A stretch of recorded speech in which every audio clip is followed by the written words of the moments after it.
3 years of silence had taught Maren that survival meant shrinking until she was invisible. But invisibility has an expiration date when you are married to a monster. She walked into the dive bar to save her husband from financial ruin, only to be met with a death sentence whispered against her ear. Sterling thought the cacophony of drunkards and the jukebox would mask his threat, believing his cruelty was a private affair. He was wrong. He failed to notice the man sitting in the shadows of the adjacent booth, a man whose stillness was more terrifying than the noise was deafening. Alpha Alden didn't just hear the threat, he heard the terrifying rhythm of Maren's heart, and for the first time in a decade, his beast demanded blood. Chapter 1. The Rusted Tap. The heavy steel door of the rusted tap groaned on its hinges, a sound that was immediately swallowed by the wall of noise waiting inside. Maren hesitated on the threshold, her hand gripping the cold metal handle until her knuckles turned the color of old parchment. Inside, the atmosphere was a physical weight, pressing against her chest with the smell of stale hops, damp wool, and the sour tang of spilt whiskey. It was a place where men came to forget their failures, or in the case of her husband, to celebrate victories that did not exist. She took a breath that rattled in her lungs, pulling her coat tighter around her frame as if the wool could act as armor against the man she was here to save.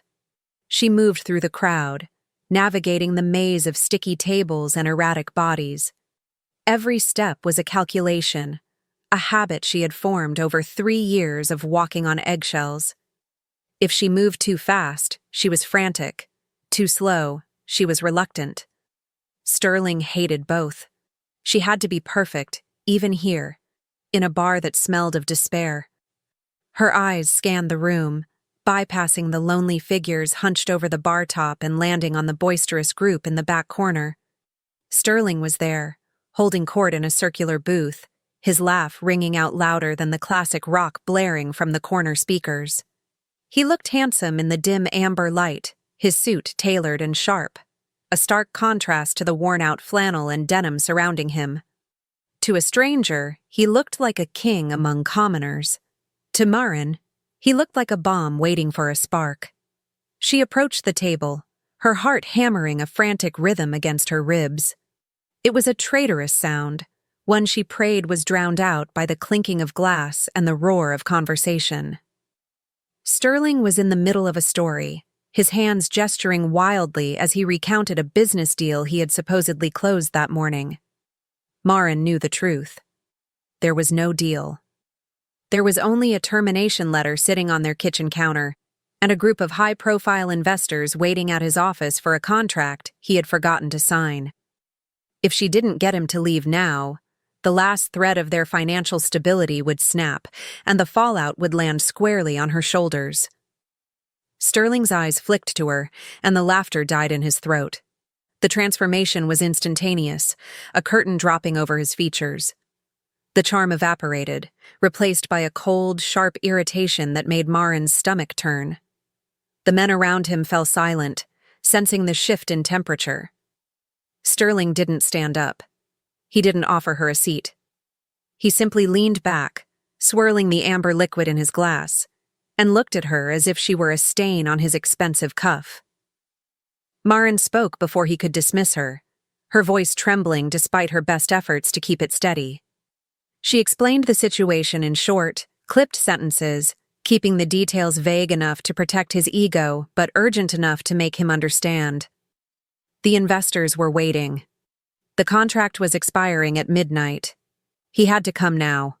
She watched the realization dawn on him. Not that he had made a mistake, but that she had dared to interrupt his performance to point it out. His face flushed a deep, ugly red, the color of a bruise blooming under skin. He stood up slowly, the movement fluid and predatory, and placed a hand on her shoulder. To his friends, it looked like a gesture of affection. To Maren, the grip was a warning, his fingers digging into the sensitive hollow of her collarbone with bruising force.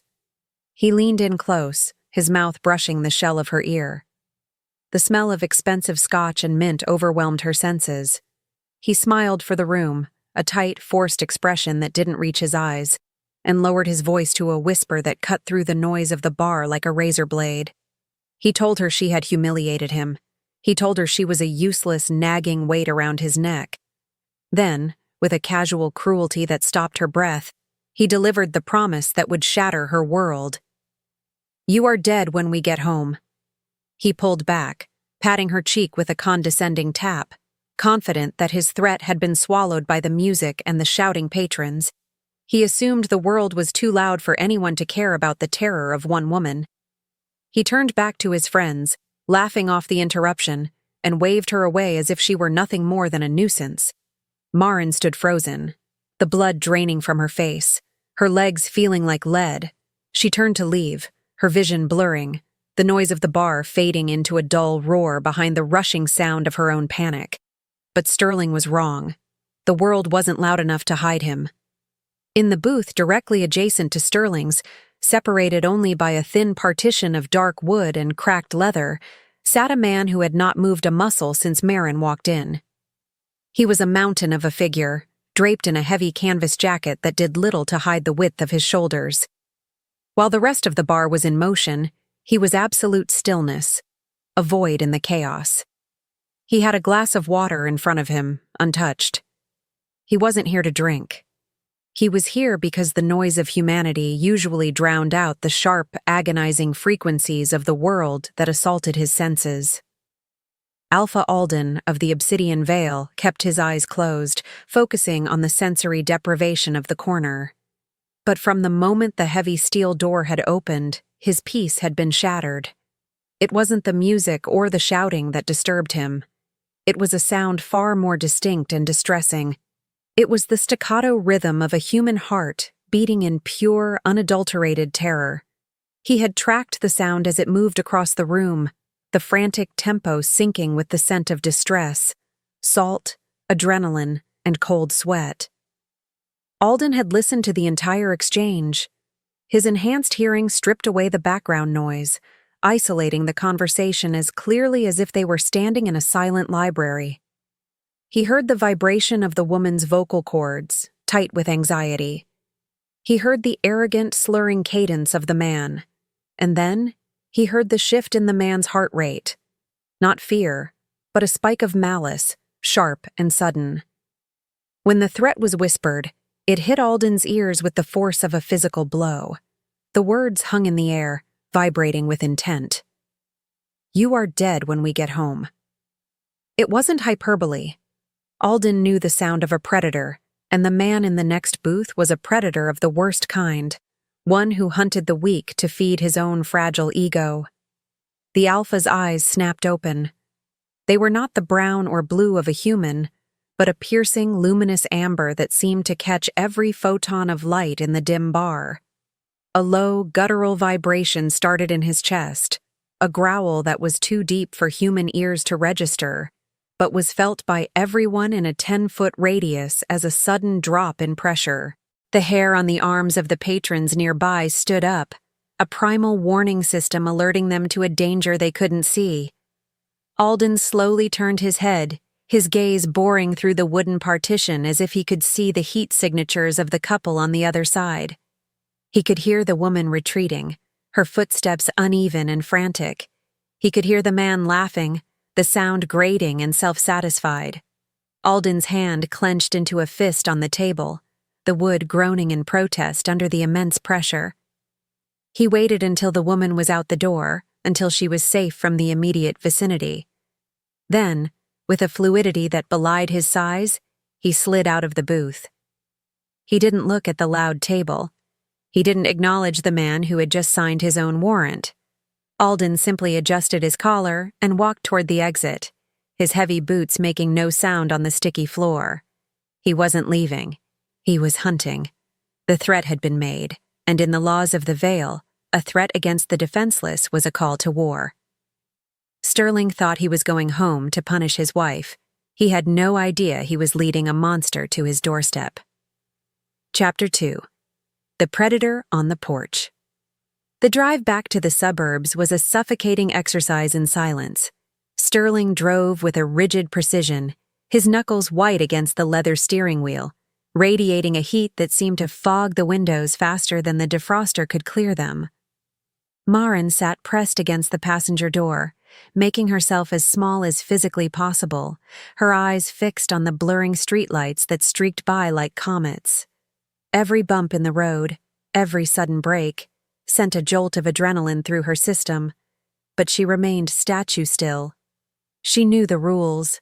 Movement drew attention, and attention was dangerous when Sterling was in this state. He was a pressure cooker with a faulty valve, and the silence was not peace. It was the slow, agonizing build-up to an explosion. When they pulled into the driveway, the house stood dark and accusing. The porch light was off, a detail Maren noted with a sinking feeling in her gut, but the real blow came from the empty driveway. The investors' sleek black sedans were gone. The lucrative contract, the salvation Sterling had been banking on to cover his gambling debts and failed ventures, had driven away while he was buying rounds for strangers at the Rusted Tap. The engine cut out, and the sudden quiet was deafening. Maren heard the ticking of the cooling engine and the harsh, ragged intake of Sterling's breath. He didn't look at her. He simply unbuckled his seatbelt with a slow, deliberate click that sounded like a pistol hammer being cocked. Sterling exited the vehicle without a word, marching toward the front door with a stride that promised violence. Maren scrambled to follow, her fingers fumbling with her own buckle, terror making her movements clumsy. She knew she shouldn't go inside, but the conditioning of 3 years was a heavy chain. If she ran, he would chase her. If she stayed in the car, he would drag her out. There were no good options, only the path of least resistance. She hurried up the walkway, her heels clicking on the pavement, a frantic tempo to Sterling's heavy, stomping bass. He reached the front door and found it locked, realizing in his blind fury that he had left his keys in the ignition. He spun around, his face contorted into a mask of pure, unadulterated hatred. The facade of the charming businessman had dissolved completely, leaving only the abuser underneath. He didn't ask for her keys. He lunged. Maren gasped, stepping back, but he was faster, his hand closing around her upper arm like a vice. He jerked her forward, dragging her onto the wooden planks of the porch. The rough wood scraped against her soles as she tried to find purchase, but he was fueled by a humiliation that gave him a terrifying strength. He shoved her toward the railing, pinning her against the banister, his other hand raising high in the air, fingers curled into a heavy fist prepared to deliver the punishment he believed she deserved. Maren squeezed her eyes shut, bracing for the impact, her breath hitching in a sob she refused to release. She waited for the pain, for the familiar sting of his ring against her skin, but the blow never landed. Instead, a low, resonant vibration shuddered through the porch floorboards, a sound so deep it was felt in the marrow rather than heard. The air pressure around them dropped instantly, charged with a static electricity that made the fine hairs on Maren's arms stand on end. She opened her eyes just as a shadow detached itself from the darkness of the front yard. It wasn't a man, it was a wall of muscle and primal intent that moved with a terrifying velocity. A hand, large and scarred, shot out of the gloom and intercepted Sterling's descending wrist. The sound of the impact was a wet thud, the sound of bone meeting an immovable object. Sterling let out a strangled cry. His momentum halted so abruptly that his feet left the ground for a fraction of a second. He stared up, his eyes widening in shock and horror. Standing between him and Maren was the stranger from the bar, but the man no longer looked human. His lips were pulled back in a snarl that revealed teeth too sharp, too white, and too dangerous for civilized society. But it was the eyes that froze the scream in Sterling's throat. They were glowing, twin pools of molten amber that burned with a predatory luminescence in the darkness of the porch. The stranger didn't shout, he didn't lecture. He simply squeezed. The sound of Sterling's radius bones grinding together was audible in the quiet night. The alpha leaned down, his face inches from Sterling's, and the growl that emerged from his chest sounded like rocks tumbling down a mountainside. "You dare hit your mate?" The question wasn't rhetorical. It was an accusation of heresy against the laws of nature. Sterling, faced with a creature that triggered every evolutionary fear response in his lizard brain, abandoned all pretense of dominance. He scrambled backward, slipping out of his jacket to break the alpha's grip, and fell hard onto the porch. He didn't look at Maren. He didn't try to defend his property. He scrambled on his hands and knees, hyperventilating, and threw himself at the front door. Finding it still locked, he scrambled around the side of the house, tearing through the neatly manicured azaleas, fleeing toward the back gate and the safety of the neighbor's yard. Maren stood trembling against the railing, her breath coming in short, sharp gasps. She looked at the monster who had saved her, expecting him to turn that violence on her. But as Alden turned, the amber fire in his eyes dimmed to a warm, steady gold. He didn't approach her. He stayed by the steps, respecting her space, his massive frame blocking the path Sterling had taken. He looked at her, his gaze sweeping over her to check for injuries, and for the first time in years, Maren didn't feel small. She felt seen. "He will not return tonight," Alden said, his voice a deep rumble that seemed to wrap around her like a heavy blanket. "Lock the doors. I will be close." Before Maren could find the voice to thank him or to ask who he was, he turned and vaulted over the porch railing, landing silently in the grass. He didn't walk away. He dissolved into the tree line across the street, vanishing as if he were made of the night itself. Maren was left alone on the porch, the echo of his promise the only thing keeping her knees from buckling. Chapter 3. The Empty House. The silence inside the house was different now. Before, it had been a vacuum waiting to be filled by Sterling's rage. Now it was heavy and absolute, a fortress of solitude that Maren wasn't sure how to inhabit. She moved through the hallway like a ghost in her own home, her fingers trailing along the walls as she checked the locks on the windows for the third time. The front deadbolt was engaged. The back slider was blocked with a cut-down broom handle she had fashioned months ago, a small rebellion she had hidden behind the drapes. The security system panel blinked a steady green light, mocking her with its illusion of safety. Sterling had bought the system to keep people out, but Maren knew the real danger had always held the master code. She collapsed onto the kitchen floor, her back pressed against the dishwasher, pulling her knees to her chest. The adrenaline was fading, leaving behind a cold, shaking exhaustion. Her mind, usually forced into a state of constant, anxious reaction, began to boot up its old operating system. Before Sterling, Maren had been a logistics coordinator for a shipping firm. She thought in grids, schedules, and fail-safes. She understood structural weaknesses. For 3 years, she had applied that processing power to managing Sterling's moods, predicting his outbursts like weather patterns. But tonight, the variable had changed. The equation was broken. She closed her eyes and visualized the layout of the house. 3 entry points, blind spots in the backyard, the weapon she had taped under the sink in the guest bathroom, a heavy wrench she had stolen from Sterling's rarely used toolbox. She was cataloging her assets, preparing for a siege. But as her mind raced through survival protocols, a strange sensation pulled her attention outward. It wasn't fear. It was a feeling of being tethered. Maren stood up and walked to the kitchen window that overlooked the backyard and the dense woods beyond. The moon was obscured by heavy cloud cover, turning the world into shades of charcoal and ink. She couldn't see anything, but she felt it. A presence. Not a stalker's invasive glare, but a sentinel's watch. She remembered the amber eyes, the way the stranger had caught Sterling's wrist as if it were a twig. He had said he would be close. Out in the tree line, blending perfectly with the bark of a massive oak, Alpha Alden stood motionless. The cold night air didn't bother him. His blood ran hot, fueled by the wolf that was currently pacing just beneath his skin. His senses were expanded to their limit. He could hear the hum of the refrigerator inside Maren's house. He could hear the scuff of her socks on the linoleum. Most importantly, He could hear her heart rate beginning to slow from an erratic flutter to a steady, rhythmic beat. It was a sound that soothed the savage edge of his own agitation.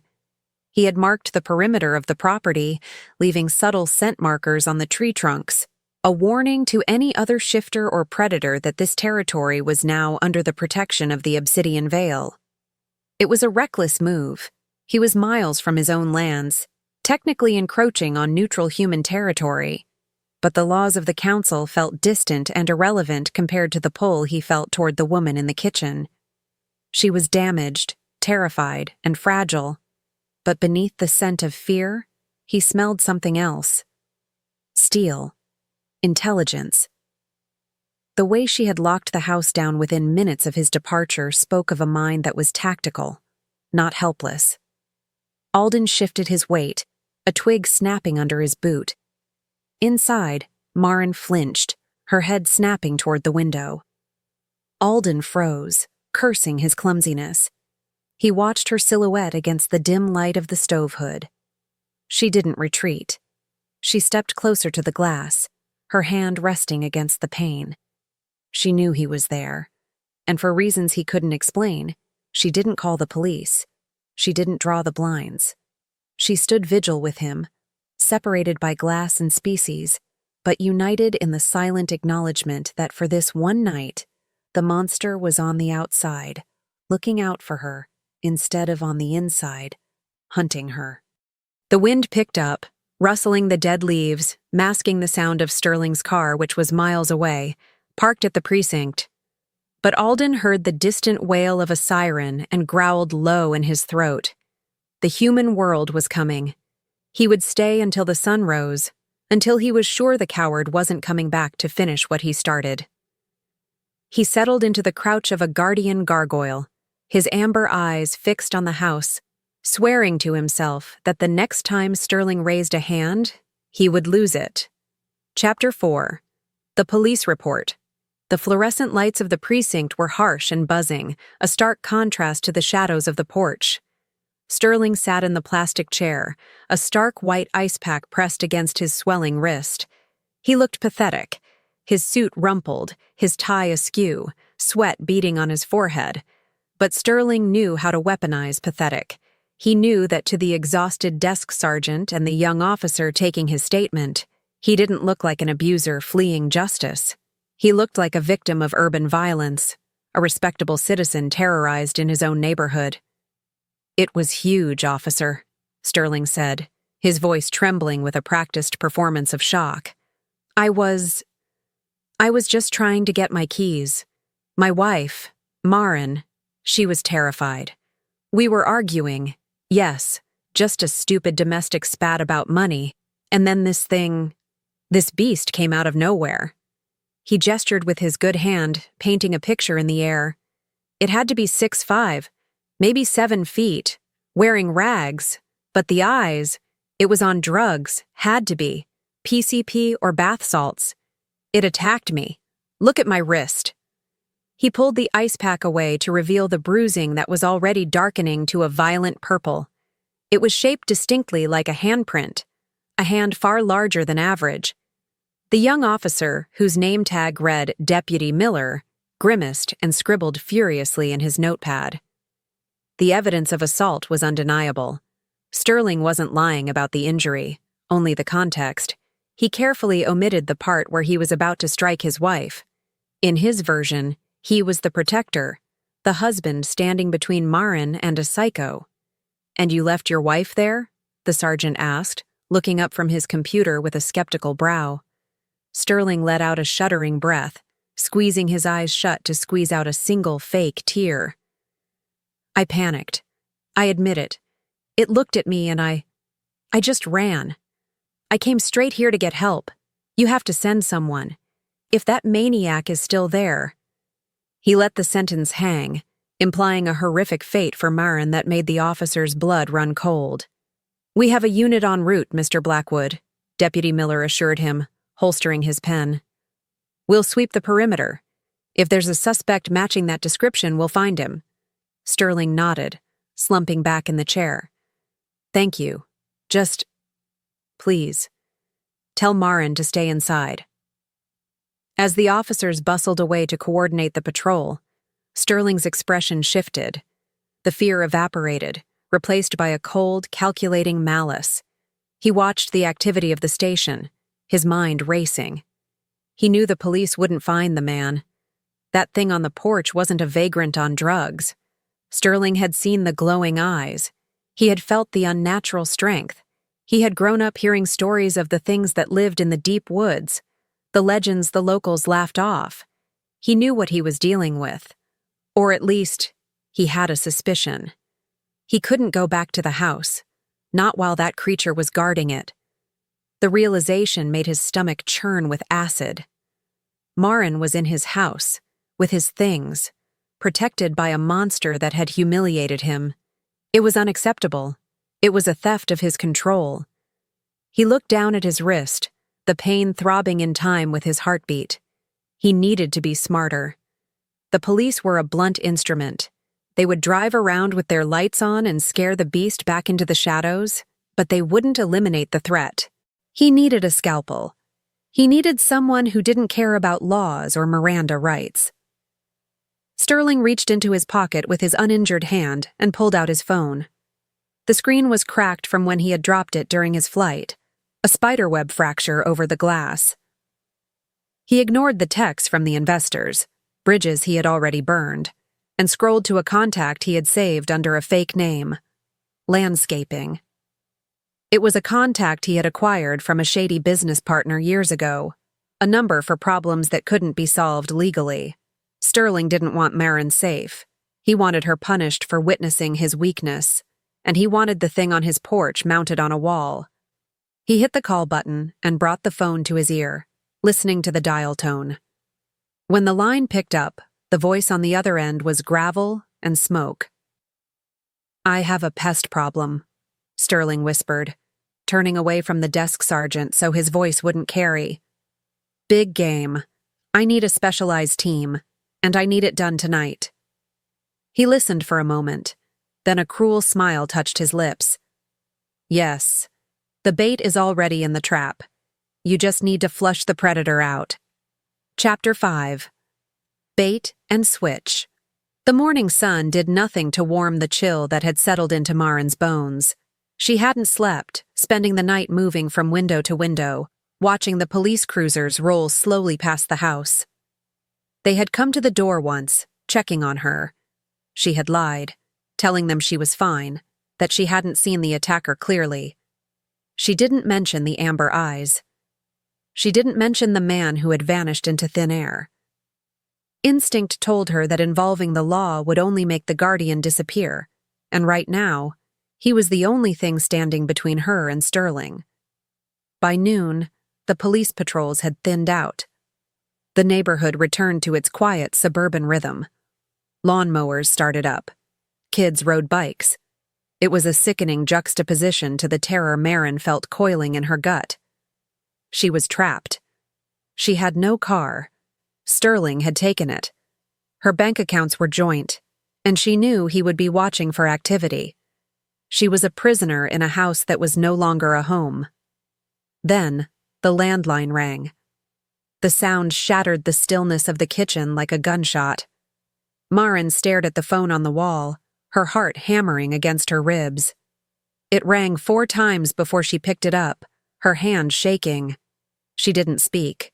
She just held the receiver to her ear, listening to the static. "Maren, baby." Sterling's voice oozed through the line, sickeningly sweet, dripping with a remorse that sounded rehearsed. "I'm so worried about you. The police said you're okay, but I need to hear it. I'm staying at a hotel in town. I was too scared to come back. I'm so sorry I left you." Maren gripped the counter, her knuckles turning white. "Don't lie to me, Sterling." Her voice was stronger than she expected, hardened by the long night. "I'm not lying," he crooned, though the edge of irritation was bleeding through. "Look, I know you're upset. We need to talk. I'm sending a car for you. A private service. Just pack a bag. We'll go somewhere nice. Reset. Just you and me." "I'm not going anywhere with you," Maren said, her eyes darting to the backyard. She felt the presence out there, the watchful gaze of the alpha. She drew strength from it. "Maren, don't be difficult." Sterling's voice dropped, the sweetness curdling into a threat. "You know what happens when you're difficult. I'm trying to protect you. There's a monster out there." "The only monster is you," she whispered, and slammed the phone onto the receiver. She backed away from the wall, her breath coming fast. She knew him. That wasn't a request, it was a distraction. He was keeping her on the line, keeping her focused on his voice while he made his move. The realization hit her with the force of a physical blow. He wasn't sending a car to pick her up, he was sending someone to break in. A heavy crash from the front of the house confirmed her fears. The front door, which she had deadbolted, splintered inward with a deafening crack. Maren didn't scream. She ran. She bolted for the back door, sliding in her socks, scrambling to get the broom handle out of the track. "She's in the kitchen!" A rough voice shouted from the foyer. Heavy boots thundered on the hardwood. Maren ripped the slider open and threw herself out onto the deck, stumbling down the stairs into the grass. She didn't look back. She ran toward the tree line, toward the place where she had seen the shadow the night before. "Help!" she screamed, the word ripping from her throat raw and desperate. 3 men burst out of the back of the house. They weren't police. They were dressed in tactical gear, faces obscured by balaclavas, carrying weapons that looked like rifles but hummed with electrical charge. One of them raised a weapon, aiming not at her, but at the woods. "Flush him out," the leader commanded. "Use the girl." One of the thugs sprinted forward, tackling Maren from behind. She hit the ground hard, the breath driven from her lungs, the smell of dirt and grass filling her nose. She kicked and clawed, but he was too heavy. He dragged her up by her hair, pressing the barrel of a taser against her neck. "Scream," he hissed in her ear. "Scream for your dog." She didn't have to. The tree line exploded. Alpha Alden didn't emerge. He erupted. He was a blur of violence, crossing the distance between the woods and the lawn in a single bound. He hit the first mercenary, the one aiming the rifle, with the force of a freight train. The man crumpled, his weapon flying. Alden spun, his roar shaking the windows of the house. He was fully shifted now, partially transforming, his claws elongated, his teeth bared. He moved to intercept the man holding Maren. But Sterling had paid for professionals. As Alden lunged, the third man, hidden near the garage, fired. It wasn't a bullet. It was a net, weighted and crackling with blue arcs of electricity. It caught Alden in midair, wrapping around his massive frame. He thrashed, ripping through the mesh, but the voltage was immense. He roared in pain, dropping to his knees. "Now!" the leader shouted. Darts hissed through the air, 1, 2, 3, slamming into Alden's chest and neck. Tranquilizers potent enough to drop a rhino. Alden fought it, his amber eyes locking onto Maren's terrified face. He tried to crawl toward her, to reach her, but his limbs were turning to lead. The electricity from the net convulsed his muscles, locking him in place. Maren screamed his name, a name she didn't even know, as the men swarmed him, hitting him with shock batons, until the great wolf finally collapsed into the grass, still and silent. The leader tapped his comms. "Target secured. Tell Mr. Blackwood we have the beast." Chapter 6. High-voltage consciousness returned to Alden in fractured, agonizing bursts, synchronized with the rhythmic thumping of tires on broken asphalt.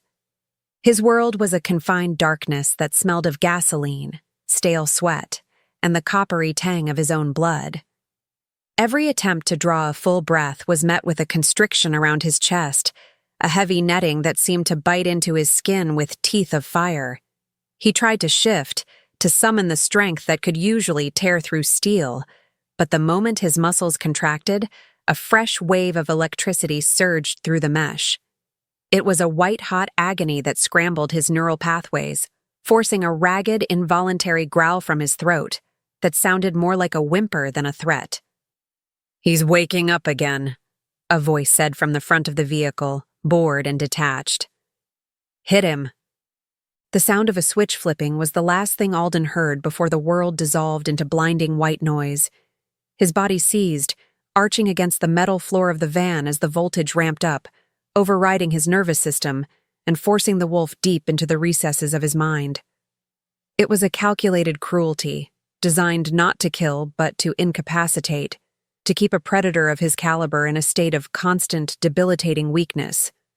As the darkness reclaimed him, his last coherent thought was not of pain, but of the woman left behind on the lawn, her terrified scent fading with every mile they put between them. Back at the suburban house, the silence was absolute. The tactical team had vanished as quickly as they had arrived, leaving Maren kneeling in the grass, the dew soaking into her jeans. The neighbors remained behind their closed blinds, conditioned by fear and apathy to ignore the disturbances of others. Maren stared at the empty space where the great wolf had fallen, the grass flattened and scorched from the electrical discharge. Sterling had won. He had taken the only thing that had stood between her and his violence, and he had done it with a coward's efficiency. But as the initial shock began to recede, it was replaced by a cold, crystalline clarity. Maren looked down at her hands. They were trembling, but not from fear. They were shaking with a rage she had suppressed for 3 years, a fury that had been compacted under layers of survival instincts until it was dense enough to form a diamond. Sterling had made a critical error. He assumed that without the wolf, Maren was nothing more than a helpless bystander. He had forgotten that before she was his wife, before she was a victim, she was a systems engineer who could visualize the flow of data like water through a pipe. He had forgotten that he had forced her to manage every aspect of his life, including the digital footprint he was too arrogant to conceal. Maren stood up. Her legs were steady. She walked back into the house, stepping over the splintered remains of the front door frame. She didn't pack a bag. She didn't call the police, knowing Sterling would have already spun a narrative to discredit her. Instead, she went straight to the home office. She bypassed the safe and went to the bottom drawer of the filing desk, pulling out a burner laptop she had purchased months ago for a job search she had never dared to initiate. She booted it up, the screen casting a pale blue glow over her determined face. Sterling thought he was a ghost, but to Maren, he was a beacon. She had installed the tracking software on his phone under the guise of finding it if lost, a feature he had arrogantly approved because he couldn't be bothered to remember where he left his things. The dot on the map was moving east, heading toward the industrial district, an area of abandoned textile mills and rusted warehouses.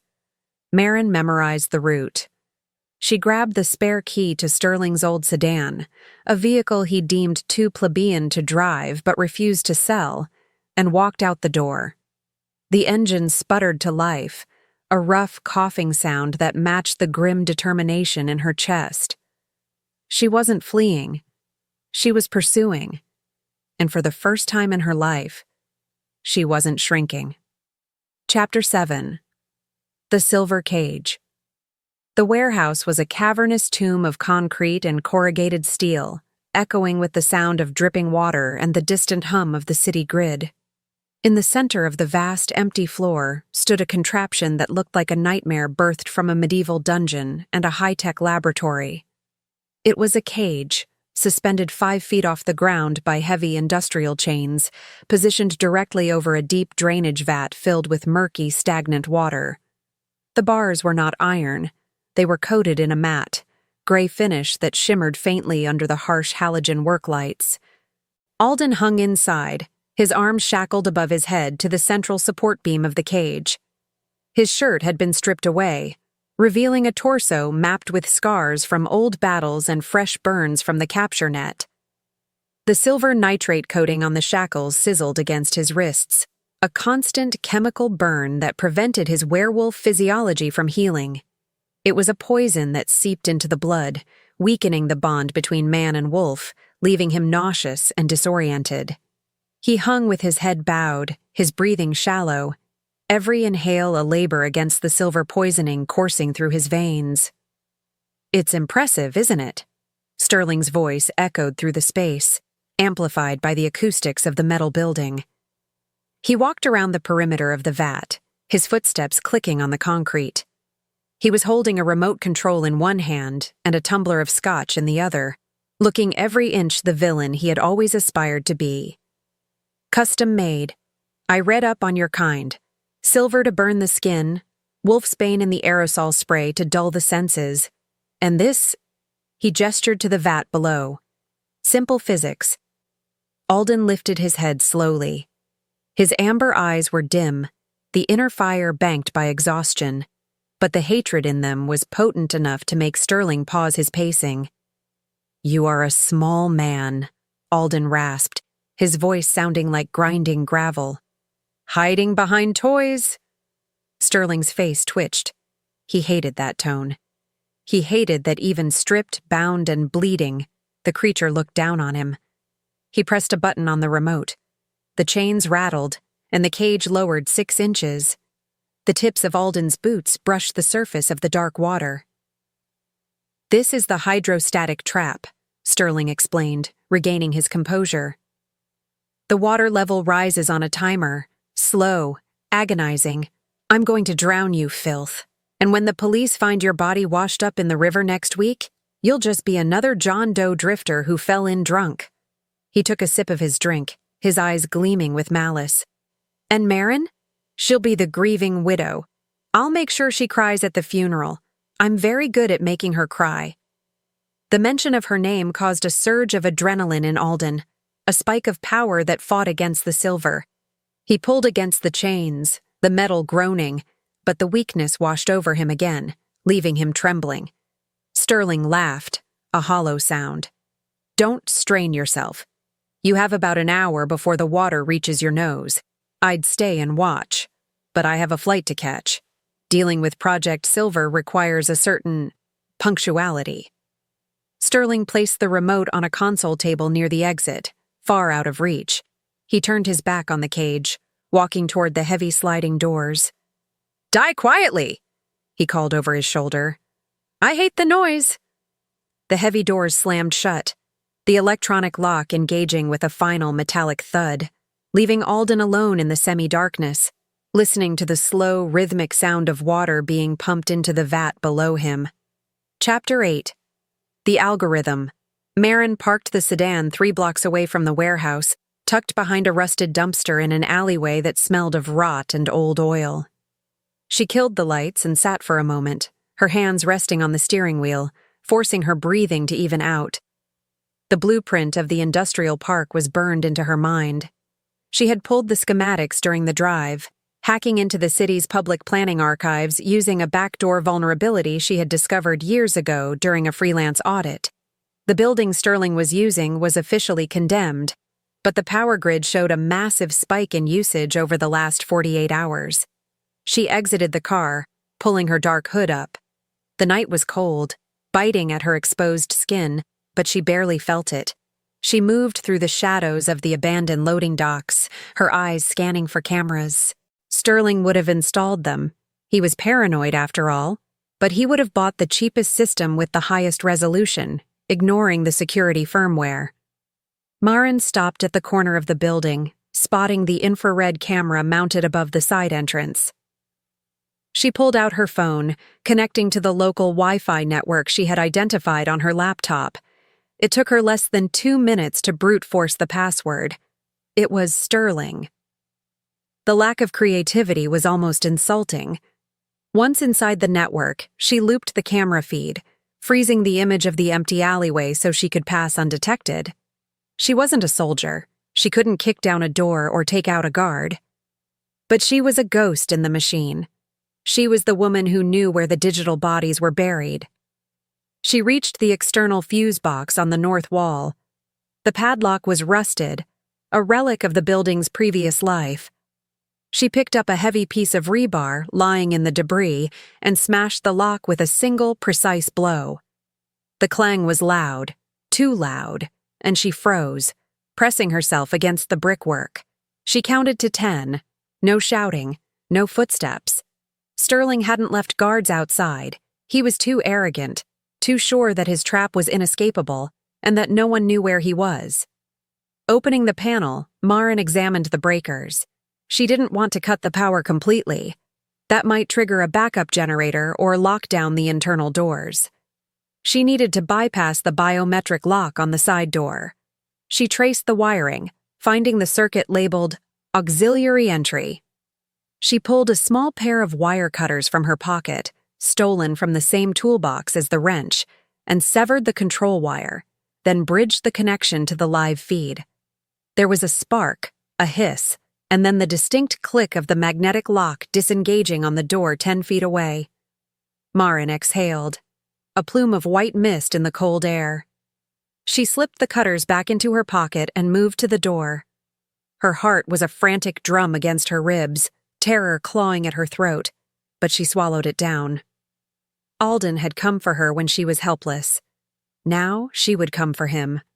She pushed the door open and stepped into the darkness of the warehouse. Chapter 9. The Override. The interior of the warehouse was vast and swallowed the sound of Maren's sneakers as she crept along the catwalk. The air was damp and smelled of ozone and stagnant water. Below her, the main floor opened up, illuminated by the harsh work lights. She saw it immediately. The cage. It hung suspended over the black water, and inside, the form of the man who had saved her. The water was already at his waist. He was slumped forward, his breathing ragged and wet, the muscles of his back twitching with involuntary spasms.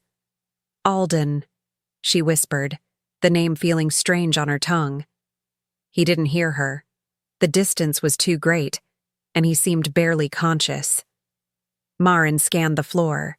The control console was near the main bay doors, a sleek, modern unit that looked out of place amidst the industrial decay. She hurried down the metal stairs, gripping the railing to keep her balance, her eyes fixed on that console. Every second she wasted, the water rose another inch. She reached the ground floor and sprinted across the concrete, abandoning stealth for speed. She reached the console and stared at the interface. It was a proprietary system, likely something Sterling had bought from his shady contacts. A keypad blinked red. System locked. Maren's fingers hovered over the keys. She knew Sterling. She knew the way his mind worked.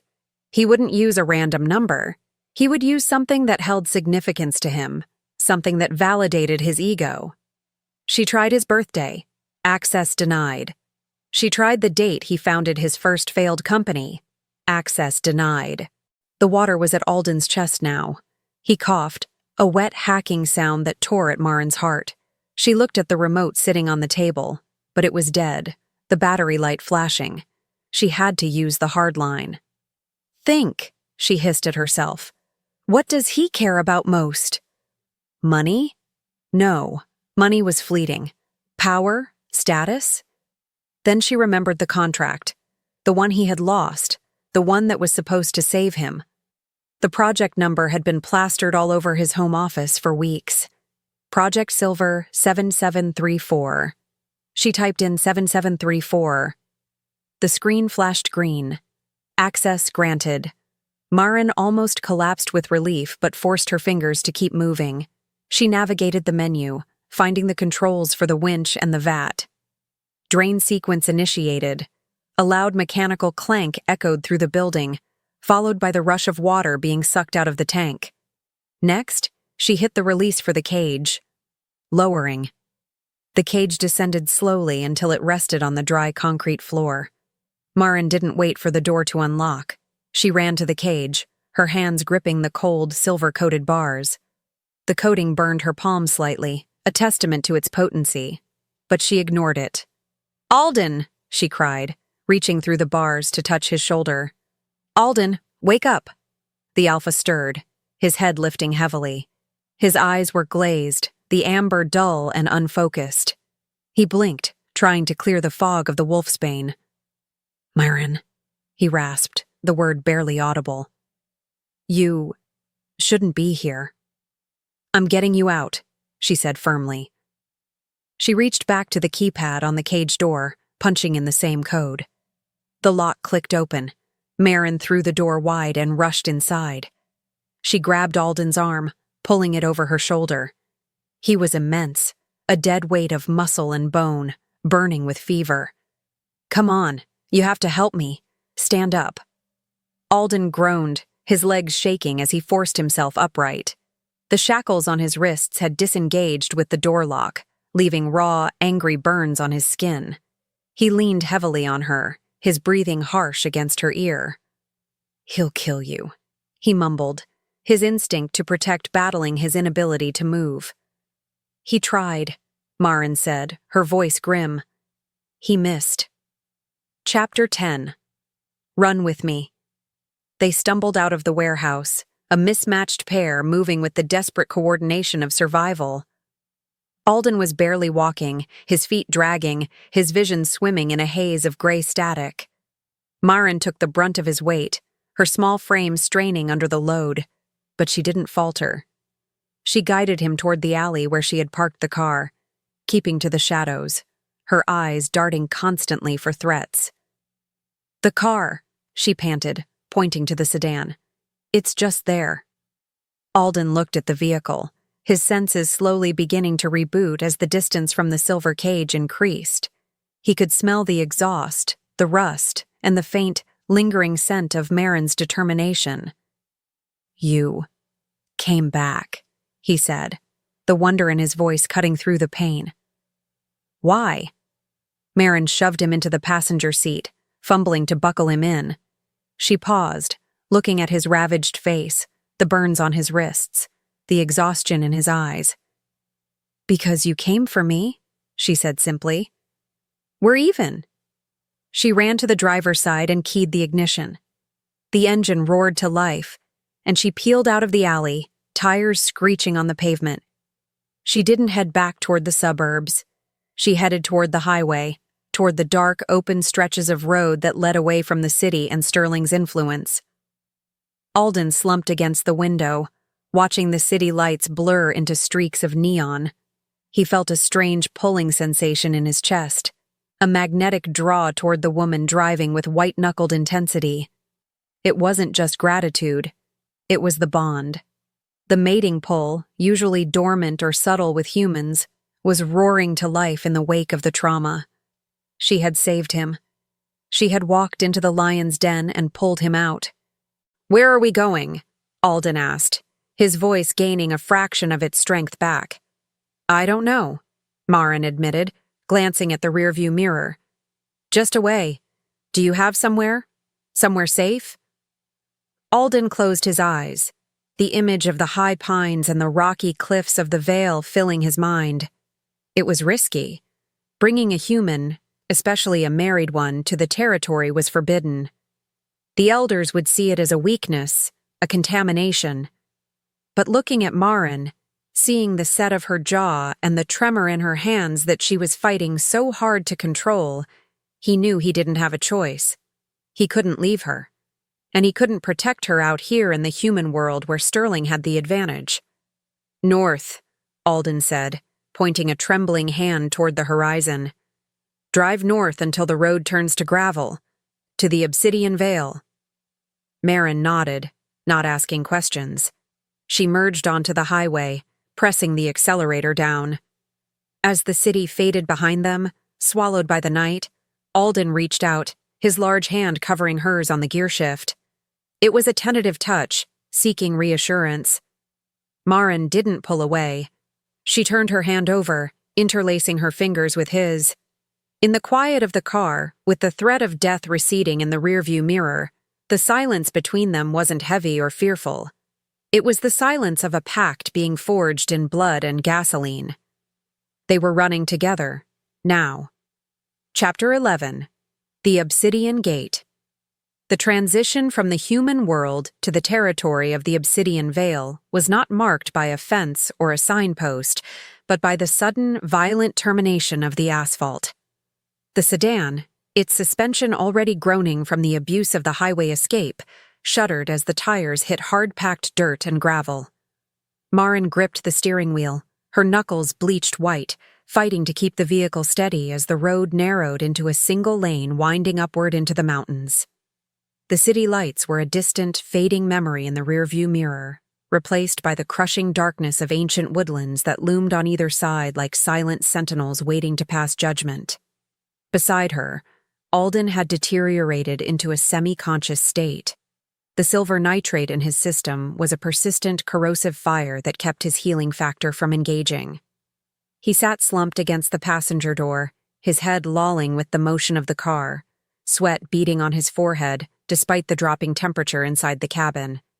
Every few minutes, a low, pained sound rumbled in his chest, a vibration that Maren felt through the floorboards. It was the sound of a powerful engine sputtering, threatening to stall out completely. She pressed harder on the accelerator, ignoring the spray of rocks against the undercarriage. She didn't know where she was going, only that north was the compass point of survival. Suddenly, the headlights illuminated a massive barrier blocking the path. It was a gate of rough-hewn timber and iron, stretching across the road and disappearing into the dense tree line. Maren slammed on the brakes, the car skidding to a halt in a cloud of dust. Before the dust could settle, shadows detached themselves from the darkness. 3 massive wolves, their fur shades of timber and charcoal, stepped into the beams of light. They were easily twice the size of any natural wolf, their shoulders broad with muscle, their eyes reflecting the headlights with an eerie, intelligent luminescence. Maren's heart hammered a frantic rhythm against her ribs. She looked at Alden, shaking his shoulder. "Alden, we're here. There are wolves." Alden forced his eyes open, the amber glow dim and hazy. He recognized the sentinels, his sentinels. He fumbled for the door handle, pushing it open with a heavy, uncoordinated shove. As he spilled out of the car, stumbling onto the dirt, the wolves on the other side of the gate stiffened. A low growl rippled through the air, a warning vibration that shook the leaves on the trees. They didn't recognize the car, and they saw a human behind the wheel. To them, this was an invasion. "Stand down!" Alden rasped, though his voice lacked its usual command. He leaned heavily against the hood of the car, trying to straighten his spine. The center wolf, a massive beast with a scar running down its flank, chuffed and blurred. The sound of cracking bone and tearing flesh filled the clearing, a sound Maren would never get used to. And a moment later, a naked man stood in the wolf's place. It was Elias, the pack's head sentinel. He looked at Alden with wide, shocked eyes, taking in the burns on his alpha's wrists and the sickly pallor of his skin. Then his gaze snapped to Maren, who was stepping cautiously out of the driver's side. His expression hardened instantly into a mask of suspicion and disgust. "Alpha," Elias said, bowing his head slightly but keeping his eyes on Maren. "You are injured, and you have brought an outsider." "She is with me," Alden said, the words heavy and final. "Open the gate, Elias. That is an order." Elias hesitated. The laws of the Vale were strict. Humans were not permitted past the boundary markers. They were considered liabilities, security risks, and to the older generation, abominations. But the Alpha was bleeding, poisoned, and clearly barely standing. Elias signaled to the other 2 wolves, who remained in their shifted forms. They moved to the mechanism, pushing the heavy gate open with a groan of iron hinges. Alden refused to get back in the car. He gestured for Maren to drive through, then leaned on Elias for support. Maren drove the car slowly past the sentinels, feeling their predatory gazes tracking her every inch of the way. She was crossing a threshold from which there might be no return, entering a world where she was at the very bottom of the food chain. Chapter 12. The Council's Decree. The pack house was less a house and more a fortress built from stone and dark timber, nestled deep in the valley floor. It smelled of wood smoke, wet fur, and roasted meat, a sensory overload that made Maren feel dizzy as she helped Elias drag Alden into the main hall. The moment they entered, the activity in the great room ceased. Dozens of eyes turned to them. Men, women, and children froze, their conversations dying instantly. The sight of their invincible alpha, the Obsidian king, being half carried by a sentinel and trailed by a disheveled human woman in oversized clothes sent a shockwave of silence through the room. They brought Alden to the infirmary wing, a sterile room that contrasted sharply with the rustic aesthetic of the rest of the lodge. The pack healer, an elderly woman with hands like gnarled roots, shooed Elias away, but stopped Maren at the door with a sharp, bony hand to the chest. "No humans," she spat, her voice like dry leaves. "You will contaminate the sterile field." "She stays," Alden groaned from the table where they had laid him. He gripped the edge of the mattress, his knuckles white. "She stays where I can see her." The healer scoffed but retreated, muttering curses under her breath as she began to clean the silver burns. Maren stood in the corner, trying to make herself invisible, her eyes scanning the room for exits, weapons, anything she could use. She wasn't safe here. She could feel the hostility radiating from the hallway where whispers were already turning into shouts. The pack elders were convening. An hour later, Alden was bandaged and sitting up, though he looked like a man who had gone 12 rounds with a freight train. The doors to the infirmary banged open. 3 men and 2 women walked in, wearing robes of deep charcoal wool. The council. They didn't look at Alden with concern. They looked at him with judgment. The leader, an older wolf named Marcus with silver hair and eyes like flint, pointed a shaking finger at Maren. "This is a violation of the first law, Alden," Marcus stated, his voice booming in the small room. "The Vale is a sanctuary for our blood. No human is to know of our location, let alone walk our halls. You have brought a security breach into the heart of our home." "She saved my life," Alden countered, sliding off the table to stand. He swayed slightly but locked his knees, forcing himself to tower over the council members. "Sterling Blackwood trapped me. He used silver and electricity. I would be dead at the bottom of a vat if she hadn't overridden his security." "And how does she know how to override security?" another elder asked, her eyes narrowing. "She is the mate of the hunter. She is tainted by association. How do we know she isn't a spy? A Trojan horse sent to finish what her husband started." Maren stepped forward, her voice trembling but clear. "I am not a spy. I hated him. I hated what he was." "Silence!" Marcus roared, the sound echoing off the stone walls. "You do not speak here, human. You have no voice in the Vale." He turned back to Alden, his expression stony. "The council has reached a decision. We cannot risk the safety of the pack for one human, regardless of her actions. She must be removed. We will wipe her memory and dump her at the nearest town border. If she returns, the sentinels have orders to kill on sight." Alden growled, a sound that vibrated deep in his chest, causing the instruments on the metal tray to rattle. "She is under my protection. You will not touch her mind. You will not touch a hair on her head." "Then she leaves," Marcus said coldly. "Tonight, and you will stay here and answer for your recklessness. Choose, Alden, your duty to the pack or your debt to this stray." Chapter 13. The Abdication.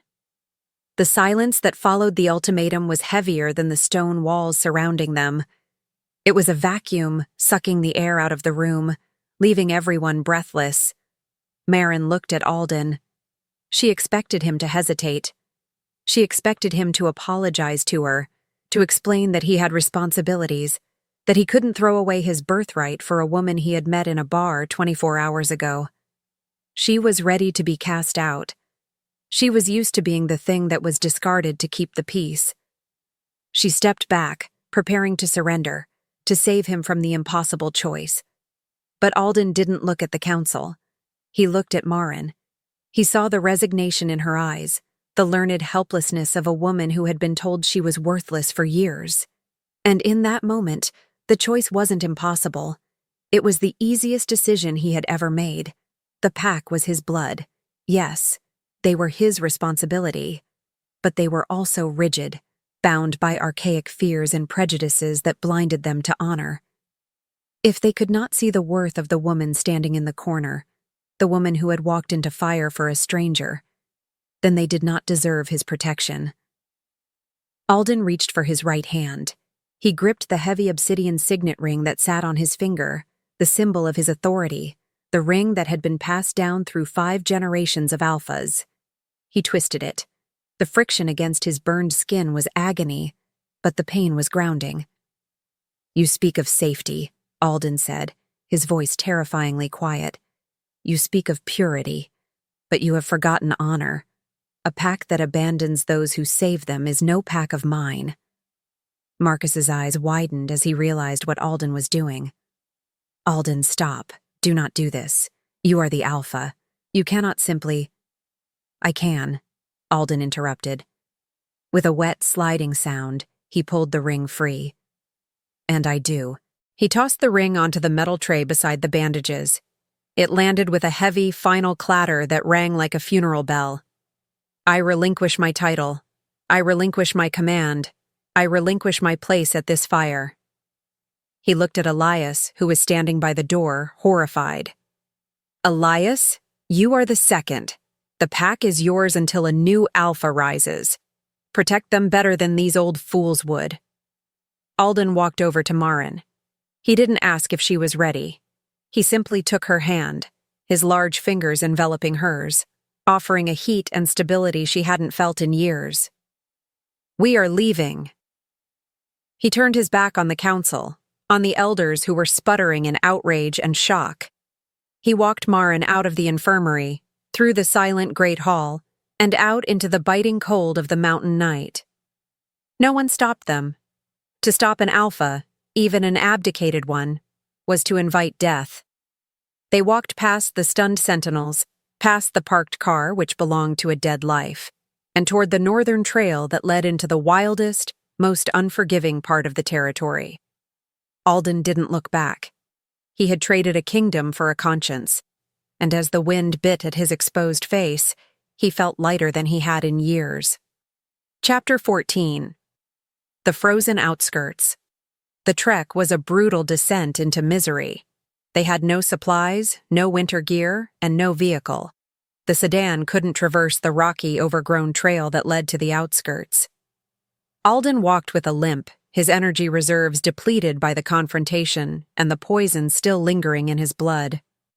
Maren shivered violently, her coat wholly inadequate against the mountain temperature which was dropping rapidly toward 0. The wind howled through the valley, a mournful, shrieking thing that tore at their clothes and stung their eyes. They walked for hours. The terrain shifted from the dense, protected forest of the Vale to a jagged, desolate landscape of scree and scrub brush. This was the Rogue Lands, the buffer zone between the territory and the wild north. It was where the exiles went, where the wolves who couldn't follow orders were sent to rot. Maren's feet were numb blocks of ice. She stumbled constantly, tripping over roots she couldn't see in the dark. But every time she fell, Alden was there to catch her. He didn't speak. He couldn't spare the breath, but his grip was a constant reassurance. "There," Alden grunted, pointing a shaking hand toward a shadowy shape nestled against a cliff face. The cabin was a ruin. It leaned precariously to one side, the roof sagging under the weight of accumulated moss and debris. The windows were dark, staring out like the hollow eyes of a skull.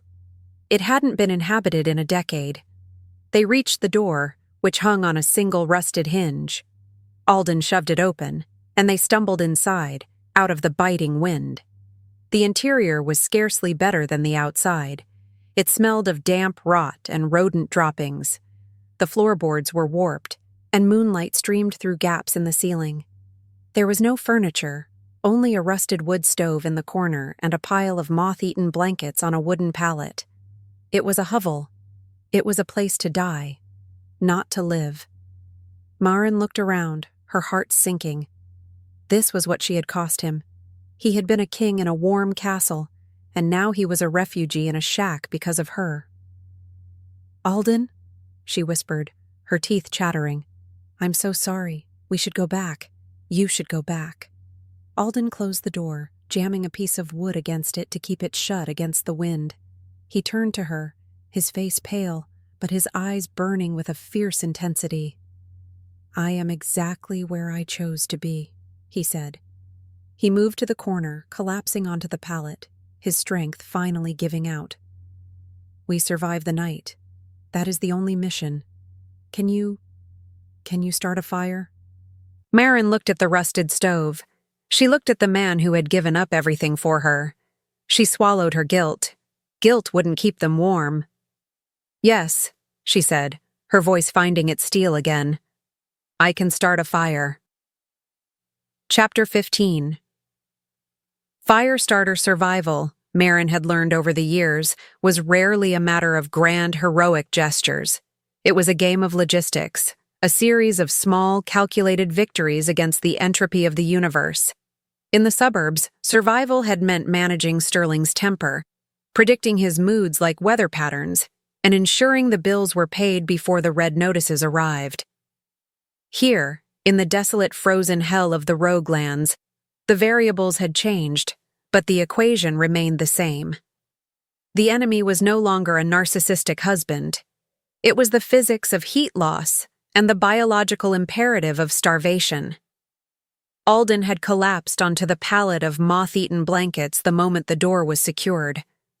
The adrenaline that had sustained him through the confrontation with the council and the brutal trek up the mountain had finally evaporated, leaving behind the wreckage of his physiology.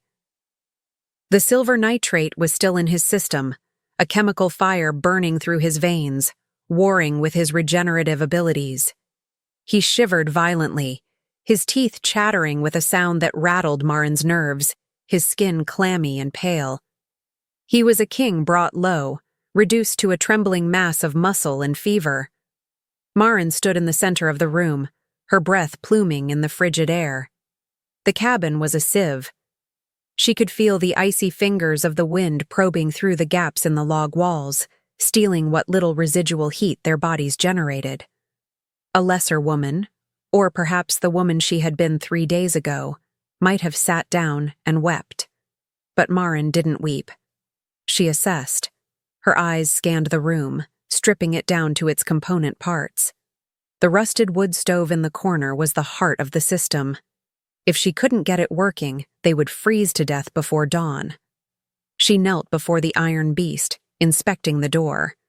The hinges were seized with rust, but the box itself seemed intact. She reached inside, her hand encountering a thick layer of cold, solidified soot and a bird's nest that had blocked the flue. "Airflow," she muttered to herself, her voice sounding loud in the silence. "Fuel. Ignition." She spent the next hour working with a manic intensity. She found an iron poker and used it to scrape the chimney clear, ignoring the black grime that coated her hands and face. She scavenged the cabin for anything combustible. Under a loose floorboard, she struck gold. A stack of newspapers from the late 90s, yellowed and brittle as parchment. She crumpled them into balls, arranging them at the base of the stove. For kindling, she attacked a rotted wooden chair, stomping on the legs until they splintered into usable fragments. Lighting the fire was a lesson in patience. The matches she found in a tin on the mantel were damp, and the first 3 sputtered and died, sparking a flare of panic in her chest. She forced her hands to stop shaking.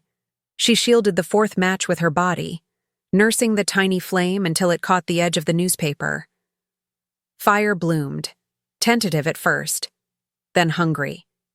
She fed it the chair legs, then the larger logs Alden had pointed out earlier. When the stove finally roared to life, radiating a wave of aggressive heat, Maren let out a breath she felt she had been holding for 3 years. But heat was useless if the container was compromised. The cabin was bleeding warmth. Maren turned her attention to the walls. She went to the door, opened it a crack, and scraped handfuls of wet mud and moss from the foundation. It was freezing work, numbing her fingers until they felt like sausages, but she persisted. She packed the organic mortar into the cracks between the logs, sealing the drafts one by one. She found a heavy, mildewed tarp in a cupboard and nailed it over the single, drafty window, creating a rudimentary thermal barrier. By the time the sun began to dip below the peaks, the cabin had transformed. It was no longer a drafty shack. It was a pressurized vessel of warmth. The temperature had risen from deadly to uncomfortable, a sweltering cocoon that smelled of wood smoke, wet wool, and drying mud. Alden groaned, the sound pulling Maren from her tasks. She went to him, kneeling on the rough floorboards. The fever had broken. His skin was no longer clammy but hot with natural heat. He opened his eyes, the amber irises clearing as the wolf burned the last of the poison from his blood. He took a deep breath, his nostrils flaring, and pushed himself up to a sitting position. He looked around the room, his gaze landing on the sealed walls, the tarp, the roaring stove, and finally, on Maren. She was covered in soot, her hair a disaster, her hands raw and bleeding from the cold work. She looked nothing like the terrified creature he had pulled from the porch. She looked formidable. "You secured the perimeter," Alden rasped, his voice rough with thirst. "I insulated the structure," Maren corrected him, handing him a tin cup of snow she had melted on the stove. "Basic thermodynamics. We were losing heat faster than we could generate it." Alden drank the water in one long swallow, his eyes never leaving her face. "Sterling called you useless," he said quietly. "He said you couldn't manage a household checkbook without him." Maren stiffened, the old shame flaring for a second before the heat of the fire burned it away. Sterling was an idiot who thought loudness was the same thing as competence. He didn't know me. He only knew the version of me I let him see to survive. Alden stood up. He was steady now. The power was returning to his frame, the sheer physical presence of the alpha filling the small room. He walked to the door and removed the brace Maren had wedged against it. "I need to hunt," he said. "The fire is good, Maren, but we need meat." He slipped out into the twilight, vanishing into the snow. Maren stayed by the fire, feeding it logs, listening to the silence.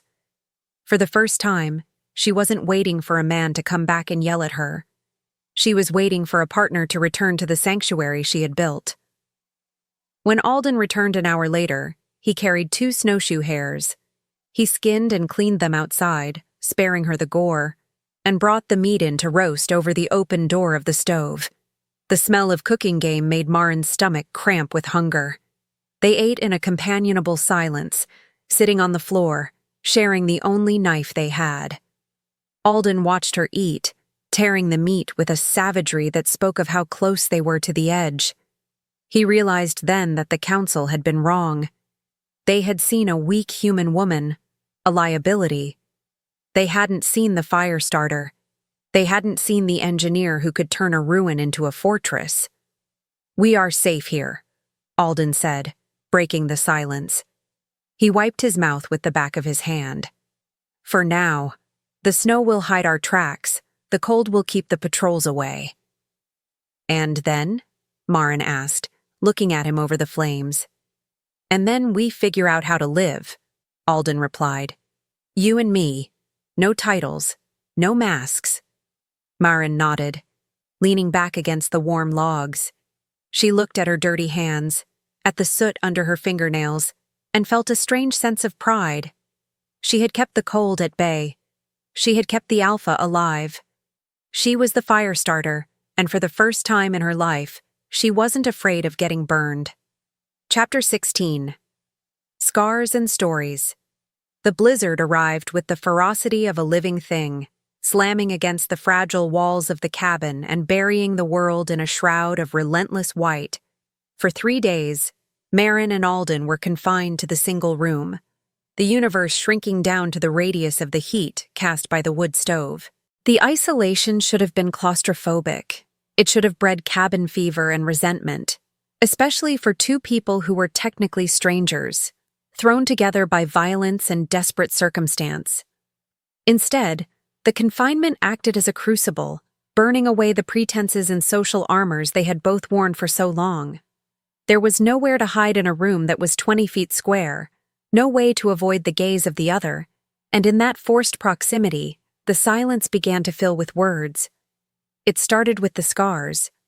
Maren had noticed them on the first night, the jagged lines mapping Alden's torso, the silver burns on his wrists, the bite mark on his shoulder.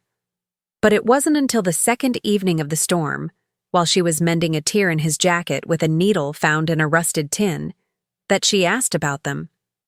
Alden didn't deflect. He sat on the floor, his back against the logs, and told her the history of his skin. He spoke of the challenge matches for the Alpha title, brutal contests of strength and will that had left him with shattered ribs and the claw marks on his chest. He spoke of the territorial disputes with the northern bear shifters, battles fought in the mud and blood to keep the Vale safe. Each scar was a chapter of a book titled Duty, a testament to a life spent acting as a shield for others.